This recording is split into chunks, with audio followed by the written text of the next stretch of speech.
हमार किस्मत फूट गई। मिल जात अगुआ ना तो कचारी कचारी के मारी।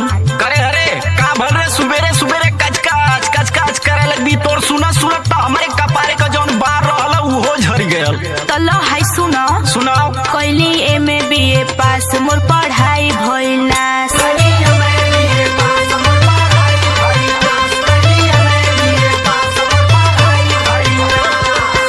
अच्छा कैली एमे बीए पास मोर पढ़ाई भइल नास। माजी रोज तोहरा घरे बरता ना माना।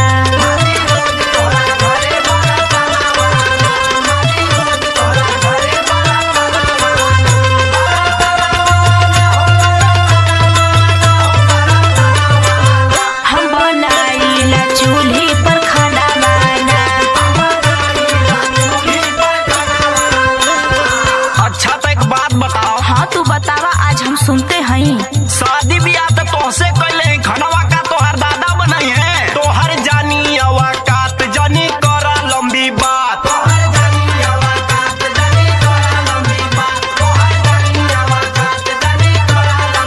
हाँ तू हमरे बारे में ढेर जानेला। तोहर जानी अवाकात जानी करा लंबी बात। गोबर फेंक तो रहलू नहीं हरावा में।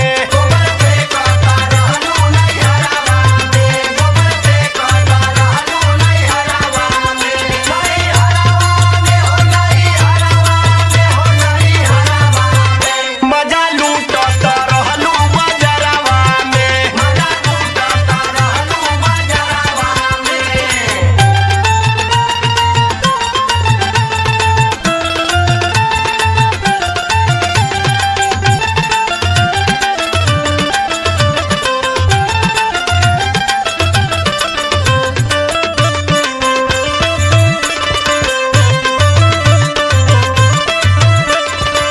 एगो बात तू ना जानत हवा। कौन बात रे?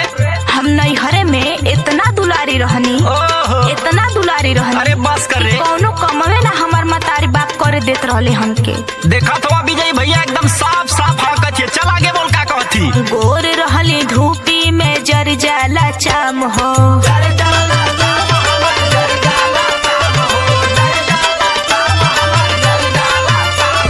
हाँ तो ऐसी लगवा दे। सुन दिन रात सूती के करलू आराम हो।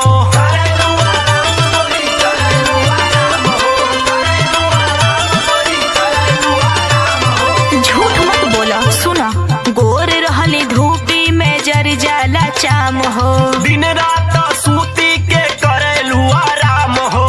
हाँ तो तोहार ड्रामा ढेर हो गई। तोहर जुलुम ना सह पाइब अपना भैया से बताइब।